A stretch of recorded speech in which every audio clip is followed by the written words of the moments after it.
This is Democracy Watch. Mark, by now, I think most people have seen the unhinged screed that Donald Trump posted about Jeffrey Epstein. I'm going to read a quick sentence from it, and then I want to get into a more insidious rationale that he might have for posting this.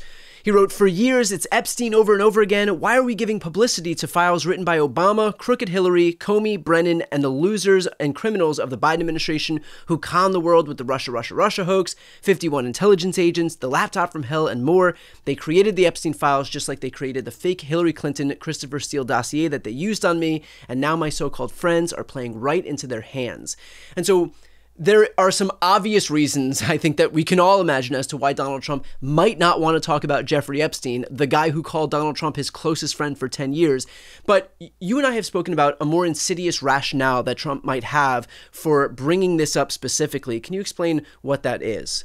Yeah, so look, we don't know, but my first reaction upon reading this is how odd he has now confirmed the existence of the Epstein files, right? Like the Trump administration's position up until the posting of this social media post was nothing to see. There are no files. There are no client lists. The videotape we've released, we've done full transparency, and there's just no there. Here, what he seems to be saying is actually there are something called the Epstein files, but that they're forgeries that were written by, as you just read, former President Obama, Hillary Clinton, James Comey, Brennan, and assorted losers and criminals of the Biden administration. I will leave that to you to sort out who those are, but it's quite a group that got together, I guess, with pen and pad and wrote this out. But in all seriousness, he seems to be preparing for there to be some release or some insinuation or some, belief that there are actual files. And so rather than saying they don't exist, he seems to now have pivoted to, all right, when you see them or when you hear about them, they are forgeries. So it's possible that he could just be setting the stage, knowing full well that that he's not going to be able to get out from under this thing, that we have the prospect of Dan Bongino quitting over this thing. We have the prospect of Pam Bondi leaving the DOJ over this thing. And so it might very well be an inevitability that it's going to get out. And so in anticipation of that, knowing that he may very well be exposed on this thing, or some close donors or advisors or friends, whoever it may be exposed on this thing, he's just setting the stage to be able to say that this is all fake. Does that basically cover it? Yeah, I mean, so here's the thing, Brian. I started, with being quite skeptical that there was any there. I myself have been the victim of right-wing conspiracy theories. I've had clients who have been the victim of Donald Trump's, fevered right-wing conspiracy theories. So I try to really not traffic in them. Then, earlier this week, there was kind of like a leopard ate my face kind of component to this. It was like, here it is. He trafficked in conspiracy theories, and now it's coming back to bite them as his supporters don't believe him. That believe his administration. But this puts a really different cast on it. And I have to say, it has moved my own thinking about this, because it does seem that he is preparing that there will be an assertion of there being files. Now, I don't know what those files are. I don't know what he thinks is in them, or whether he actually does think they are, but he's just afraid, does think they exist, or just afraid of it. But, you mentioned some of the things that he could be concerned about involving senior people at the Department of Justice. But remember, they have also purged a lot of people from the FBI. They have purged a lot of people from the Department of Justice. Like, this is not exactly an administration that is airtight when it comes to people comings and goings in the Department of Justice. So again, I don't know what he is thinking, and God help us trying to put ourselves in his brain. But this does seem to me, as I read it as a lawyer, more of a confirmation of there being files than a denial of there being files. And then you have to ask yourself, well, why would he do that? Particularly where he is, laying it at the feet of, the idea that somehow, Barack Obama and Hillary Clinton and James Comey wrote files about a sex trafficker in New York is just implausible. Right. I mean, beyond implausible. It's ridiculous. But he is laying that out because he wants to, it sounds to me like, replace one conspiracy theory with another. Well, we have seen the extent to which he will go to the mat to perpetuate the existence of a bogus conspiracy theory. Look what he's done with the rigged 2020 election claims. I mean, he went so far as to claim that we need prosecutions of people that did not do anything, because he is so focused on manifesting into reality his fever dreams. And so what could that look like in this situation? I mean, he's already laid out some names right here in these tweets. And so do you think there's a world in which he does the same thing that he did with the 2020 election, that he goes to the mat, that he tries to carry out these political persecutions of people so that he can convince himself, but more importantly, his supporters, that in fact, he had nothing to do with it? This was all some big conspiracy that Brennan and Comey and Obama and Biden were involved in? Look, we end up with the John Durham investigation, which was a witch hunt to try to go after the FBI and others associated with the Democratic Party and Hillary Clinton, go after the people who were the victims of the Russian interference in the 2016 election, and also the FBI that investigated it. And part of the impetus for that people forget was Donald Trump waking up one day, and I think it was posting on social media, but correct me if I'm misremembering this, that Barack Obama had wiretapped him. Yeah. Right. And so, like, what happens is he thinks he has a vulnerability on this thing, right? 2016 election. He then asserts this crazy theory that, Barack Obama or the White House was somehow spying on him in Trump Towers. And the next thing you know, there is actually now a criminal investigation looking into that. It is important to note that as you read down, you read a short portion of a really unhinged social media post, but as you read down that social media post, he doubles back to saying that essentially, instead of spending time on the Epstein investigation, he directs the FBI. And by the way, like, when the president of the United States directs the FBI to do something, that's quite chilling. Right. And he directs them to, quote, be focused on investigating voter fraud, political corruption, Act Blue, and the rigged and stolen election of 2020. And then he goes on to say that essentially Democrats tried to do it again in 2024, and Pam Bondi's looking into that. So whether he is going to, whether the reaction here is going to be to investigate a forged file, I suspect will depend on whether or not he thinks that is necessary.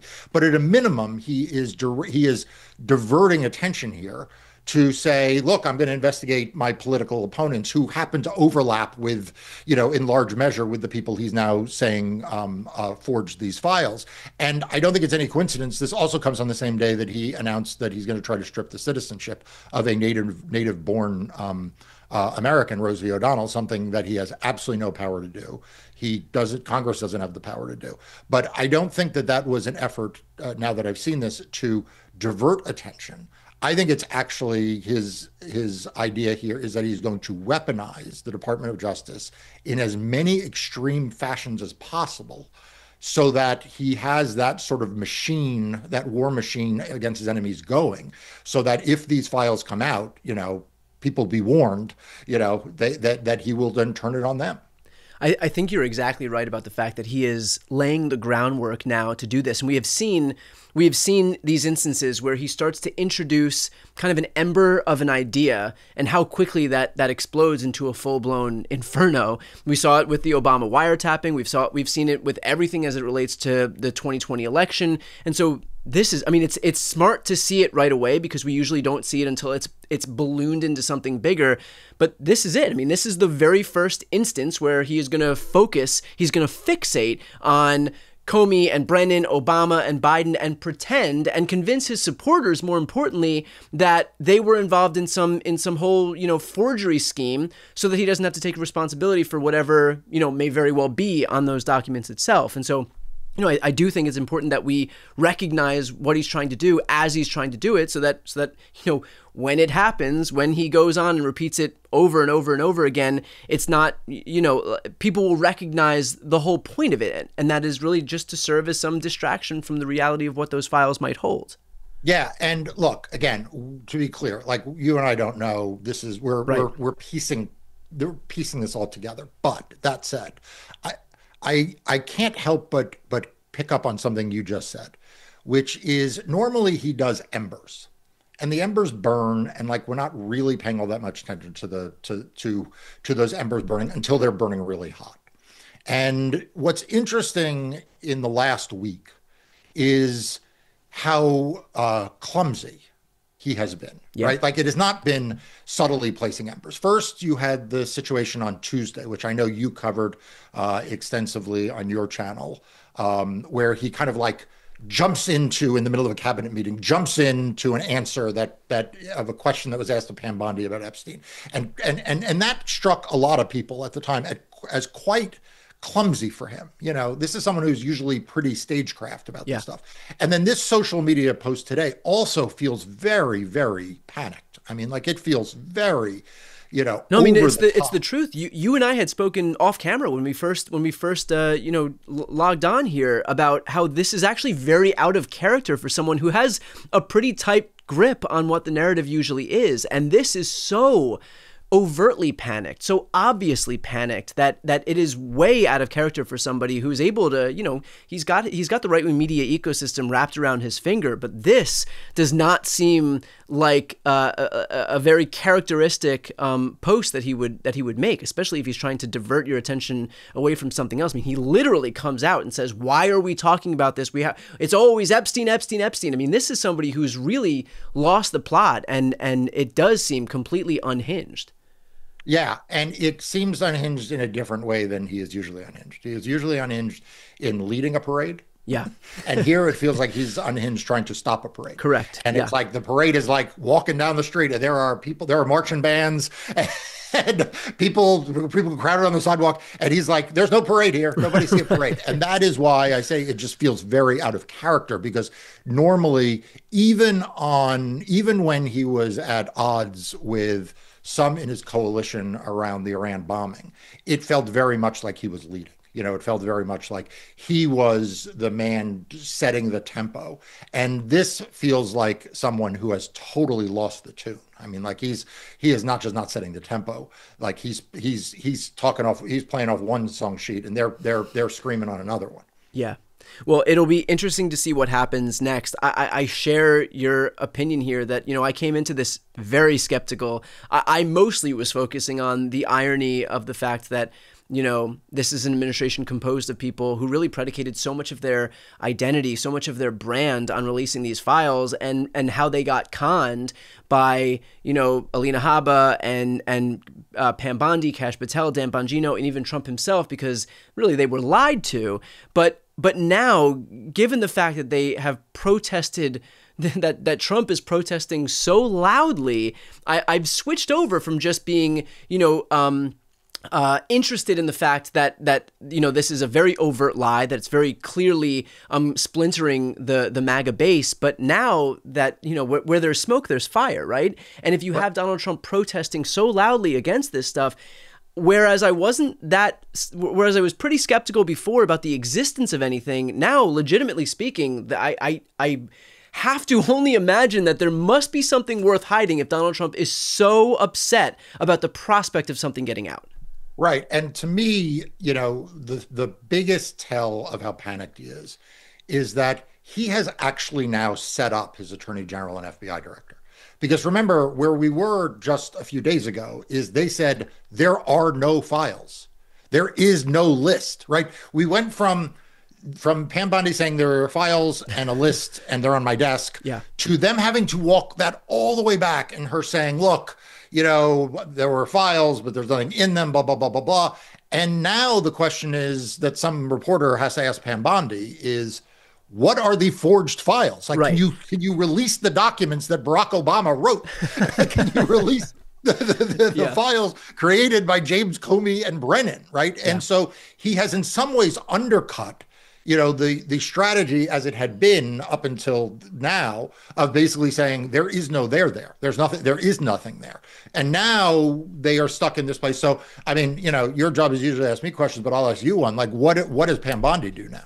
I mean, at this point, I truly don't know, because she went from saying the Epstein client list is on my desk, I'm going to go check it out in a few minutes, to saying, just kidding, it doesn't exist, to now, just kidding again, it exists, but it's clearly a forgery that was made in some back room where James Comey, John Brennan, Barack Obama, and Joe Biden were all scribbling down some fake names to get us off the trail. So I have no clue what Pam Bondi does from here, but my only hope is that even those folks who are acting in good faith on the right, who are rightly concerned about what we're seeing, that they don't allow themselves to be conned by the very obvious deflections that Donald Trump is making here. Already we had, Charlie Kirk come out and offer some very uncritical amplification of Trump's own tweet, and there are going to be these sycophants who are going to be willing to do that. But I hope that there's enough people on the right. I hope that even the Laura Loomers who seem to really care about this, the Andrew Schultzes who seem to care about this, the Dave Smiths who seem to care about this, that they don't allow Donald Trump to throw them off the scent with these very bargain basement tactics that we're about to see. But with that said, it's moving pretty quickly, and it seems to be a fire that's gotten a little bit out of control as far as Trump is concerned. So we will continue to cover this. One quick note for everybody who's watching right now, please make sure to support independent progressive media. And if you are not yet subscribed to Marc's YouTube channel, Democracy Docket, please make sure to subscribe. It doesn't cost anything to subscribe to the channel, but it helps build up his voice and his teams, and they are the ones fighting on the front lines of this stuff, especially in the courts. So I'm going to put that link right here on the screen and also in the post description of this video. I'm Brian Tyler Cohen. I'm Marc Elias. This is Democracy Watch.